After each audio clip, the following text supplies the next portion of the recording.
Well,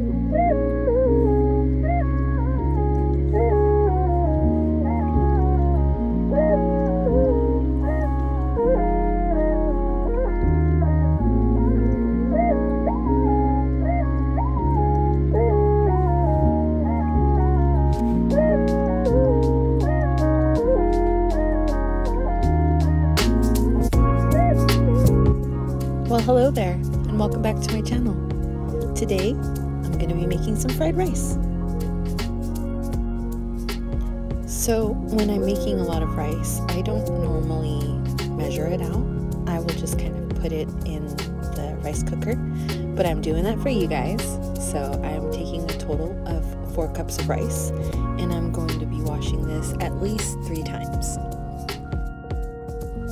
I will wash all of my grains. It doesn't have to be Japanese rice. Here I'm using long grain rice, and I'm going to be washing it because, as you can see, there's a lot of that starch that's in the water, and I don't really like that starchy flavor in my rice. I want the rice to be clean and to taste that way, so that's why I'm going to be doing this. So they say to rinse the rice until the water runs clear.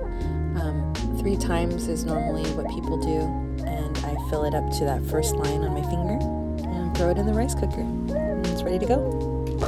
Moving on to the bacon, I'm going to dice up this bacon and cook it first. I'm just using what I have left. Fried rice is kind of one of those dishes where you can take your leftovers and throw it all in. It's usually the best with day-old rice. I don't have day-old rice, but long grain is a little tougher. It's like a little stiffer of a grain.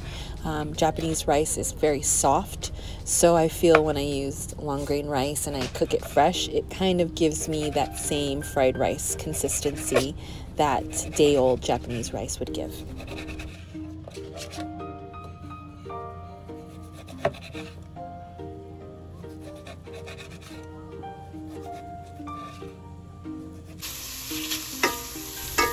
So I'm just going to saute all that bacon, and as that's cooking on the pan, I'm going to get my vegetables ready. So I've already diced up some onion, and I'm going to be slicing up some carrots. Of course, you can cut your carrots differently. I like to change it up. That's just how I am.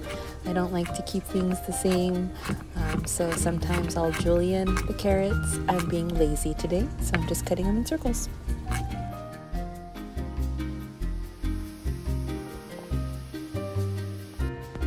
After draining the bacon, I'm going to just take my onions and toss them right into that same pan. After those are browning for a little while, I take my chopped up carrots and toss those right in next. Now I know it looks like quite a lot of bacon grease, and it is actually, but once I put everything in there and even the rice in there, it's going to soak all that up. But first I'm going to take a slotted spoon and take out all of the onion and carrot.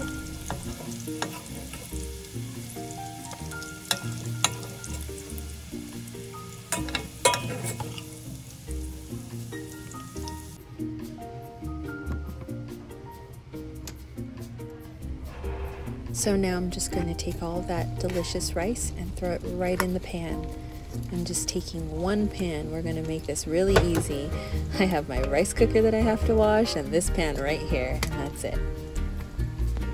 As you can see, all 4 cups of rice do go in the pan, and honestly, I don't think there's going to be much left over. So I'm just moving the rice around just a bit in the beginning. I'm going to kind of flatten it down and let it kind of brown up at the bottom. And now I'm just going to take the soy sauce that I have in the fridge. You can of course use the regular original one. That's the one I prefer to use, but my grandmother always has the low sodium, so that's what we're going to use by default.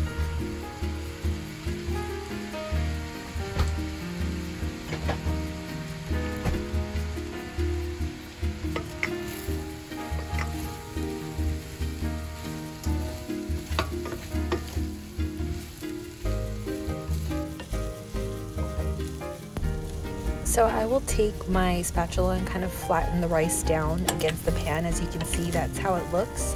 And I let it cook that way so then it gets a little crispy at the bottom. I move it around and just repeat, kind of flatten it down again so it's nice and flat, gets all nice and crispy, and then move it around once more.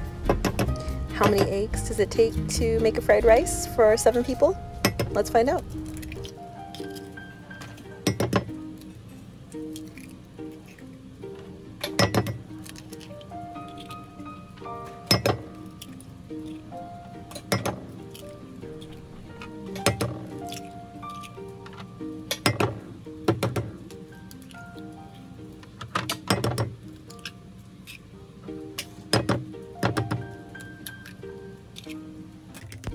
So this part of the dish is done differently by different people.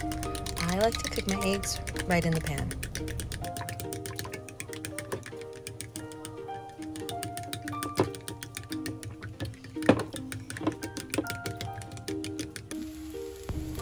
I'm pushing the rice aside to create a well for the eggs.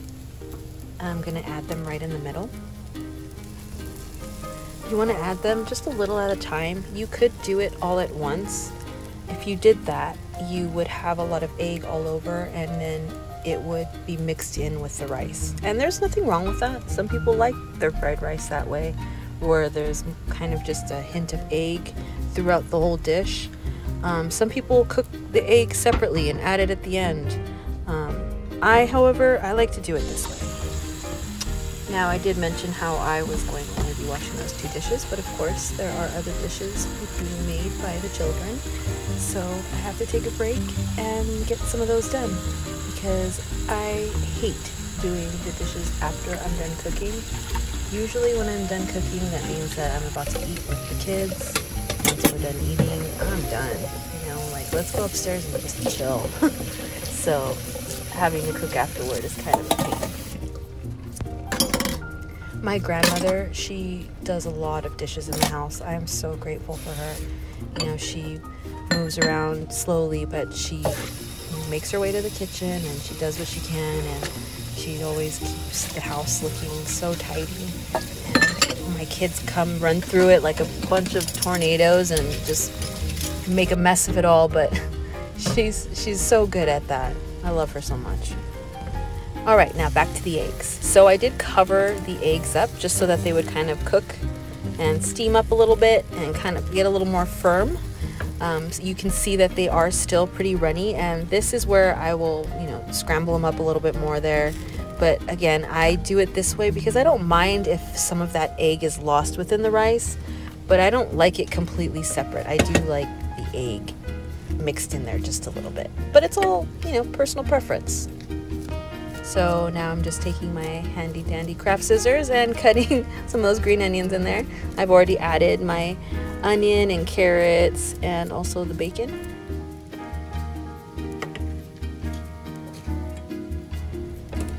Give that delicious rice a good stir, and you cannot forget the pepper. This is one thing that my grandmother and I love on our fried rice. Oh my gosh, you can't have enough of it. I hope that you try this really easy and delicious recipe and share it with the ones that you love, or eat it all on your own because it's that good. You might want to.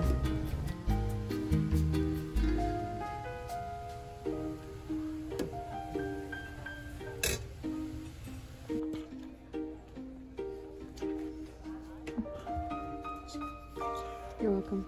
Hi.